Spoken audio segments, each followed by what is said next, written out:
it weird to live on campus after your sophomore year? Isn't off-campus housing extremely expensive? What if I have no other choice but to stay on campus for financial reasons? You don't have to justify your decisions to anyone.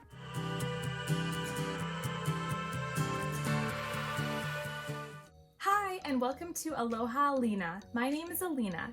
Today's video is going to be me answering a question that I got from a subscriber through my Instagram DMs, because I think it's a really good question that a lot of people might want the answers to. She asked, you mentioned that people DM you with questions, so I thought I'd reach out. I heard that at MSU after your sophomore year, it's weird to live on campus and barely anyone does.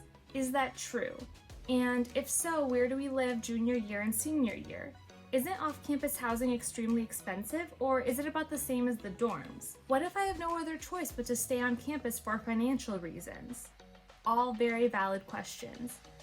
And then she said, thank you again for making so many amazing videos. I hope you continue to make them because I probably would be going to a different university if it wasn't for you. Thank you so much for saying that. Whenever I get messages from you guys saying like, you're the reason why I picked MSU and I had the best year, like it really makes my day, so I really appreciate that. Thank you. So we're gonna go ahead and answer the questions one by one. The first question is it weird to live on campus after your sophomore year at Michigan State? Is it uncommon? Yes. Is it weird? That all depends on your perspective. When I think about people living on campus, I think of it as a pyramid. So if you're envisioning a pyramid, the bottom would be freshmen. The majority of people are freshmen that live on campus. Then it gets a little smaller, sophomores, then even smaller, juniors, and then the smallest would be seniors. And this is not like a perfect statistic. I tried to Google the statistics of people living on campus, but I couldn't find anything. But this like whole pyramid analogy is just like something that I have made in my brain from meeting people and talking to people that have lived in the dorms. Yeah, like I've met juniors that are living in the dorms. I've met seniors that are living in the dorms. It's definitely something that happens more often than we think. It's not like, these are not like weird people. Next question, where do we live junior year and senior year if we're not living in the dorms? Well, there's a lot of off-campus options. There are apartments, there are houses, there are duplexes, there are co-ops. If you're doing Greek life, you could live in your sorority or fraternity house. For me personally, I decided to live in the dorms for 2 years, freshman year and sophomore year, and then I lived in an apartment for junior year and senior year. Third question, isn't off-campus housing extremely expensive, or is it about the same as the dorms? Honestly, it just depends on your situation. Everyone has a different financial aid situation. I would definitely recommend for you to talk to your financial aid advisor to figure out how you living off campus would impact your financial aid. You'd be surprised. Like for some people, it's cheaper to live off campus, and for some people, it's a better option to live in the dorms. Fourth question, what if I have no other choice but to stay on campus for financial reasons? That's okay. You're gonna be fine. If you live on campus for all 4 years, just embrace it. Embrace being so close to your classes. Embrace not having to go grocery shopping because you can walk outside and just go to a dining hall. Embrace all of the resources that are at your fingertips because you're literally living on campus. Also, if you're the type of person that like constantly likes to meet new people and make new friends, it's so much easier to make new friends if you're living on campus. Yes, if you're like living in an apartment, you have your roommates and you have like their friends and you can meet people from like different outings, but like there's no other environment that is more social than living in the dorms, and that's really special.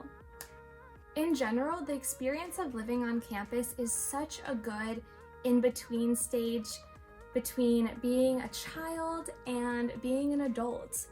And it's great because you have like this newfound freedom, but you don't have all of the responsibilities of taking care of a household. So if it works out for you that you can prolong that experience as long as possible, like you go, like that's great and you are gonna thrive, okay? Lastly, I think this question is more than just about living on campus versus living off campus. I think it's actually asking, will people accept me if I live on campus after sophomore year? Will I fit in? The answer to all of that is yes.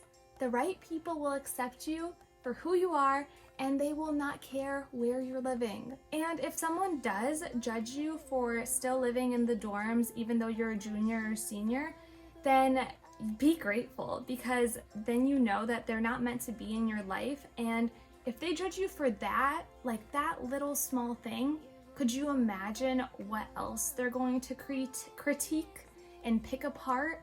And also, like, what I've learned in therapy is that if someone is constantly judging others, that's because they're constantly judging themselves. So really, like, if someone makes you feel bad for where you're living, then you can honestly just feel sorry for them, because you know they're not in a good place themselves and they probably just need a hug. And that's just a good lesson to take with you in all areas of life. Nothing anyone does is because of you. It's all because of themselves and this internal struggle that they have.